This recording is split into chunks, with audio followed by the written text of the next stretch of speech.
بسم اللہ الرحمن الرحیم۔ تخلیق آدم علیہ السلام۔ حضرت آدم علیہ السلام کی نہ ماں ہے نہ باپ، بلکہ اللہ تعالیٰ نے ان کو مٹی سے بنایا۔ چنانچہ روایت میں ہے کہ جب خداوند قدوس عز و جل نے آپ کو پیدا کرنے کا ارادہ فرمایا تو حضرت اسرائیل علیہ السلام کو حکم دیا کہ زمین سے ایک مٹھی مٹی لائیں۔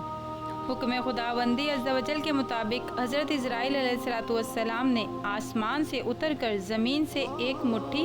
مٹی لے آئے۔ پوری زمین پر اوپری پرت چلک کے مانند اتر کر آپ کی مٹھی میں آ گئی، جس میں 60 رنگوں اور مختلف کیفیتوں والی مٹیاں تھیں، یعنی سفید، سیاہ اور سرخ رنگوں والی، اور نرم اور سخت، شیرے اور تلخی اور نمکین و پھیکی وغیرہ کیفیتوں والی مٹیاں شامل تھیں۔ پھر اس مٹی کو مختلف پانیوں میں گوندھنے کا حکم فرمایا۔ چنانچہ ایک مدت کے بعد یہ چپکنے والی بن گئی، پھر ایک مدت تک یہ گوندھی گئی تو کھچڑی کی طرح بدبودار بن گئی، پھر یہ خشک ہو کر کھنکھناتی ہوئی اور بجتی ہوئی مٹی بن گئی۔ پھر اس مٹی سے حضرت آدم علیہ السلام کا پتلا بنا کر جنت کے دروازے پر رکھ دیا گیا، جس کو دیکھ دیکھ کر فرشتوں کی جماعت تعجب کرتی تھی،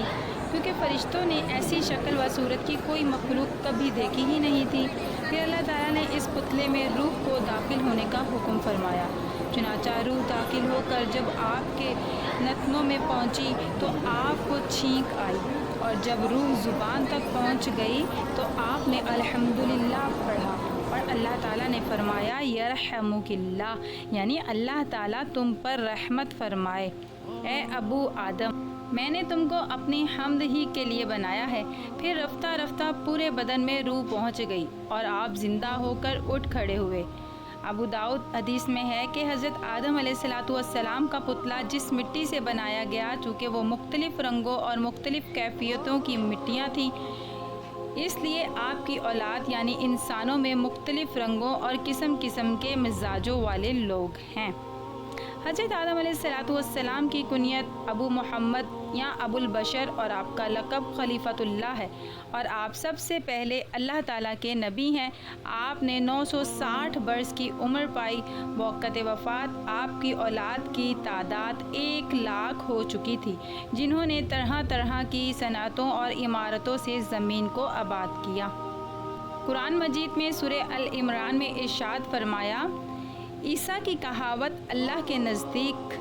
آدم کی طرح ہے، اسے مٹی سے بنایا، پھر فرمایا ہو جاؤ، وہ فوراً ہو جاتا ہے۔ بے شک ہم نے ان کو چپکتی ہوئی مٹی سے بنایا۔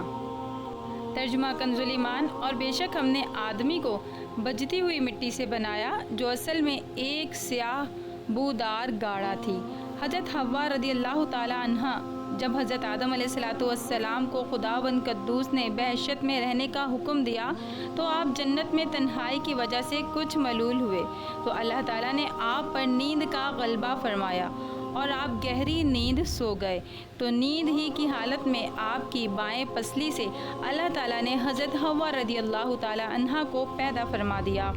جب آپ نیند سے بیدار ہوئے تو یہ دیکھ کر حیران رہ گئے کہ ایک نہایت ہی خوبصورت اور حسین و جمیل عورت آپ کے پاس بیٹھی ہوئی ہے۔ آپ نے ان سے فرمایا کہ تم کون ہو اور کس لیے یہاں آئی ہو؟ تو حضرت حوا رضی اللہ تعالیٰ عنہا نے جواب دیا کہ میں آپ کی بیوی ہوں، اور اللہ تعالیٰ نے مجھے اس لیے پیدا فرمایا ہے تاکہ آپ کو مجھ سے انس اور سکون قلب حاصل ہو، اور مجھے آپ سے انسیت اور تسکین ملے، اور ہم دونوں ایک دوسرے سے مل کر خوش رہیں اور پیار اور محبت کے ساتھ زندگی بسر کریں، اور خداوند قدوس عز و جل کی نعمتوں کا شکر ادا کرتے رہیں۔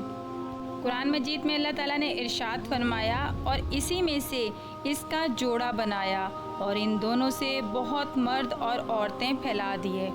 اللہ تعالیٰ نے حضرت آدم علیہ السلام کو مٹی سے بنایا، اور حضرت حوا رضی اللہ تعالیٰ عنہا کو حضرت آدم علیہ السلام کی پسلی سے پیدا فرمایا۔ قرآن کے اس فرمان سے یہ حقیقت عیاں ہوتی ہے کہ خالق عالم جل جلال نے انسانوں کو 4 طریقوں سے پیدا فرمایا۔ نمبر 1 یہ کہ مرد اور عورت دونوں کے ملاپ سے، جیسا کہ عام طور پر انسانوں کی پیدائش ہوتی ہے، چنانچہ قرآن مجید میں صاف صاف اعلان ہے کہ بے شک ہم نے آدمی کو پیدا کیا ملی ہوئی منی سے، یہ کہ تنہا مرد سے ایک انسان پیدا ہوا اور وہ حضرت حوا رضی اللہ تعالیٰ عنہ ہے کہ اللہ تعالیٰ نے ان کو حضرت آدم علیہ السلام کی بائیں پسلی سے پیدا فرما دیا، یہ کہ تنہا ایک عورت سے ایک انسان پیدا ہوا اور وہ حضرت عیسیٰ علیہ السلام ہے جو کہ پاک دامن کنواری بی بی مریم علیہ السلام کے شکم سے بغیر باپ کے پیدا ہوئے، یہ کہ بغیر مرد اور عورت کے بھی ایک انسان کو خداوند قدوس عز و جل نے پیدا فرما دیا، اور وہ انسان حضرت آدم علیہ السلام ہے کہ اللہ تعالیٰ نے ان کو مٹی سے بنا دیا۔ ان واقعے سے یہ معلوم ہوتا ہے کہ خداوند قدوس ایسا قادر قیوم اور خالق ہے کہ انسانوں کو کسی خاص ایک ہی طریقے سے پیدا فرمانے کا پابند نہیں، بلکہ وہ ایسی عظیم قدرت والا ہے کہ وہ جس طرح چاہے انسانوں کو پیدا فرما دے۔ چنانچہ 4 طریقوں سے اس نے انسانوں کو پیدا فرما دیا، جو اس کی قدرت و حکمت اور اس کی عظیم الشان کی خلقیت کا ایک نشان عظیم ہے۔ سبحان اللہ، خداوند قدوس کی شان، خلقیت کی عظمت کا کیا کہنا، جس خلق عالم نے کرسی و عرش اور لوح قلم اور زمین و آسمان کو کن فرما کر موجود فرما دیا، اس کی قدرت کاملہ اور حکمت بالغہ کے حضور خلقت انسانی کی بھلا حقیقت و حیثیت ہی کیا ہے۔ ایک جگہ ارشاد فرمایا، اے انسان، کیا تو یہ گمان کرتا ہے کہ تو ایک چھوٹا سا جسم ہے، حالانکہ تیری عظمت کا یہ حال ہے کہ تیرے اندر عالم اکبر سمیٹا ہوا ہے۔ ممکن تھا کہ کوئی مرد یہ خیال کرتا کہ اگر ہم مردوں کی جماعت نہ ہوتی تو تنہا عورتوں سے کوئی انسان پیدا نہیں ہو سکتا تھا، اسی طرح ممکن تھا کہ عورتوں کو یہ گمان ہوتا کہ اگر ہم عورتیں نہ ہوتی تو تنہا مردوں سے کوئی انسان پیدا نہ ہوتا، اسی طرح ممکن تھا کہ عورت و مرد دونوں مل کر یہ نہ ہوتے تو تنہا مردوں سے کوئی انسان پیدا نہ ہوتا۔ اسی اللہ تعالیٰ نے 4 طریقوں سے انسانوں کو پیدا فرما کر عورتوں اور مردوں دونوں کو منہ بند کر دیا۔ دیکھ لو، ہم ایسے قادر و قیوم ہیں کہ حضرت حوا علیہ السلام کو تنہا مرد یعنی حضرت آدم علیہ السلام کی پسلی سے پیدا فرما دیا، لہٰذا اے عورتوں، تم یہ گمان مت رکھو کہ اگر عورتیں نہ ہوتیں تو کوئی انسان پیدا نہ ہوتا۔ اسی طرح حضرت عیسیٰ علیہ السلام کو تنہا عورتوں کے شکم سے بغیر مرد کے پیدا فرما کر مردوں کو تنبیہ فرما دی کہ اے مرد، تم یہ ناز نہ کرو کہ اگر تم نہ ہوتے تو انسانوں کی پیدائش نہیں ہوتی۔